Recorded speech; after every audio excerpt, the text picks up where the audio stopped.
start off getting mild. Oh, Nick, you're giving us apparel? Tanks to the left, everything's marked. So large, XL. Tanks, then whatever you search. Yeah. Ooh, yeah. Wow, wait, XL or large? I'm gonna grab a large because I wanted to hug mine. You know what's funny? I was watching your video and I'm like, I wonder if Nick has this all like large, medium. And Yeah, I do. I do. Large is up top. I mean, XL's up top, yeah. Are these the same? These are Yep. the same, right? Those are the shirts, and then that's the tank top. Badass. I got the new hoodies all ordered up from Barthel Fitness. They'll be coming in too. Do they look like yours or? They look new. Totally No, like brand new. They're gonna be Sweet sick. deal, dude. Thank you, brother. Hell yeah. Good material, huh? Yeah. Yep. Barthel runs quality, as you guys know. So. Putting fatties on here. Oh, dude, have you seen me? I'm fatter than all of you. Oh yeah, that's good. Doesn't matter how many times you've been ripped in your life. If you get fat once, they forget you've ever been ripped, and you're just fat.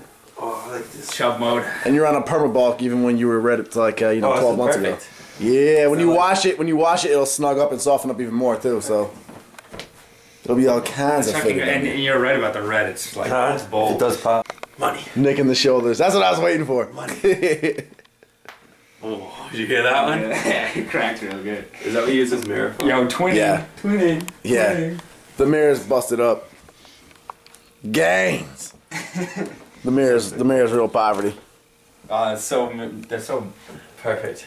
good. You're right. They sit on their traps nice.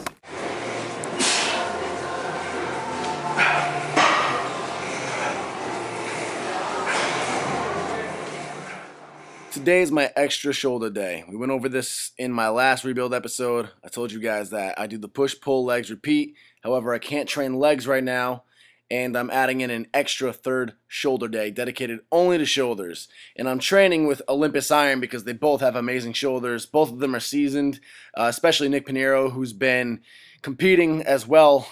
And they've been giving me little tips and tricks that I really needed a good, experienced third eye point of view to point out for me. So like adjusting my technique and my angling of my arms, etc. on lateral raises and some cool stuff like that.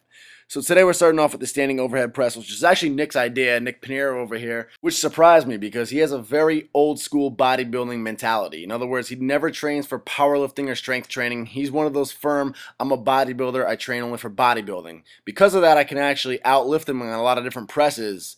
However, he does have beastly shoulders when he wants to put them to use. So today, he's jumping back into the overhead press, and it was his idea.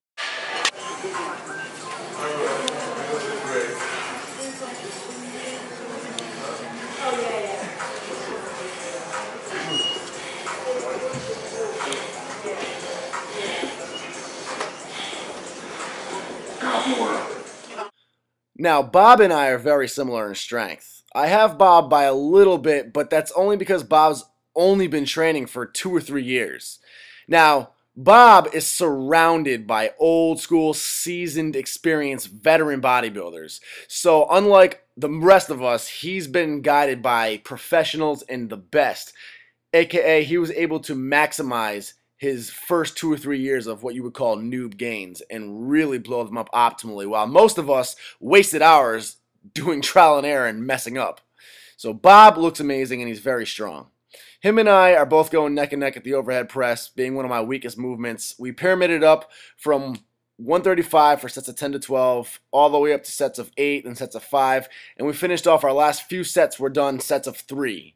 In the last couple of sets, we had 185 on the bar. Both of us getting about 3 reps clean out of it for a few sets consecutively, which was a pretty cool accomplishment for all of us. Nick, of course, had a good 205 on there for a nice clean 3 set reps, so we're slowly building up and I feel good about it. I'm excited about it. The last set we did a drop set for. I cannot fathom how Matt Ogus overhead pressed 235. Now, Matt is a beast. He's strong in all his presses, but all of his presses are at least reachable and obtainable. His overhead press of 235, though, is unreal. And Matt is one of my homies, by the way, so shout out to him. After that, I suggested we do a secondary pressing movement just for muscle hypertrophy because we did pyramid up to very low reps for the standing overhead press, and it's definitely more of a strength builder. So I wanted to do some hypertrophy, and I suggested dumbbells because I hadn't done some seated dumbbell shoulder pressing in a while. So I stuck to 70, 75 pounds. Didn't go any heavier than that, and I did a good 4 sets, if not 5 sets, I tried to keep it above 10 reps for every single set. Bob stuck at about the same weight as me, I believe, 65, 75 pounds. I can't remember if he stayed the same with me or if he went down one, but we were both hanging around that same neighborhood, while Nick Pinheiro stayed at 80s for most of the time, but then he just was feeling driven. He ended up pushing it up to the hundreds for his last set.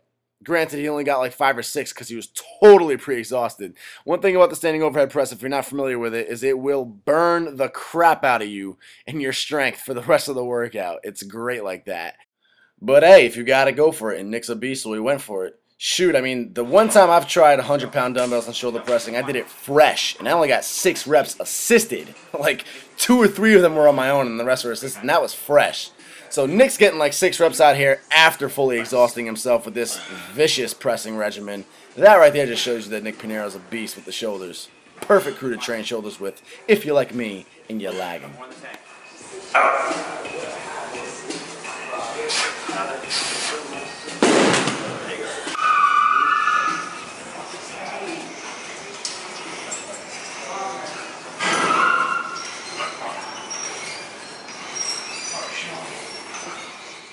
Lateral time. Check it out. Check out Bob's form compared to mine. The form you just saw me doing on that set was my first set, and that was the way I've traditionally done my raises, which is basically out to the side, and then you squeeze backwards at the very top of the rep to really hit that rear delt. So what Bob and Nick showed me after I asked them to critique my form and give me any pointers that they could see as a third-party eye is they showed me that they really keep their fists way in front of them. They do it almost like you would do a front barbell raise. Their elbows are in front and their shoulders are in front of them. They're not raising up to the side and cranking backwards at all. And by keeping everything to the front of you, it's really hitting your lateral head of your delt. So we did about, I think they did 3 or 4 sets of lateral raises. I did about 5 total because I need extra. And the very last set, this is actually my 6th one because we didn't film the drop set. So I went ahead and did another one for you guys. And our drop set was done with 40-pound dumbbells to really, really hit those thick fibers of the delt. Granted, my form was honestly cleaner off camera. This is an extra 6th set, and I was completely dead. But we did, I want to show you guys what we did, and we did about 6 to 8 reps on our own with some assisted with the 40s, and then dropped down to 20s, did 10 reps on our own, and honestly getting 6 on my own at this point was hard. But did 10 reps on our own, and then in assisted, you know, however many extra, 12, 13, 14, 15, and that was a killer side delt. And with this new adjustment, raising the dumbbells up in front of you, still keeping the elbows higher, basically like you're pulling the bar up in front of you like a front raise. It's insane. It lit my side delts on fire like I've never felt before. So I'm super excited to continue training with Olympus Iron. And with these new little techniques, seeing if I can finally spark that growth and get you guys to love me again. So after that, we did about 4 sets, I want to say, of rear delts, just using the cables. Nice and light, but really contracting on the rear delts. Again, Bob and Nick are amazing training partners. They'll stand behind you. Keep the fingers on the exact head of the shoulder you want to be activated and make sure you don't lose your focus. And finally, here's that front row I was just talking about. Check out the form on this. The side lateral raises that they showed me are almost identical to this form. Picture my hands holding dumbbells instead of a barbell, and that's basically what they showed me to do for the side lateral raises. This is what I meant by everything's coming to the front. Your elbows are still driving up higher than your hands, your pinkies are still out, but that's going to really fry your side delts. And it'll, of course, indirectly hit your rear delts and your front delts. Now, this last exercise, I argued that this really just hits lats. Nick Pinheiro was certain to hit rear delts. Nick, I love you, buddy. I still call BS. I think biomechanics really argues that this one hits your lats. But either way, it lights the crap out of the top of your back, so why not? Delts and all. Subscribe now.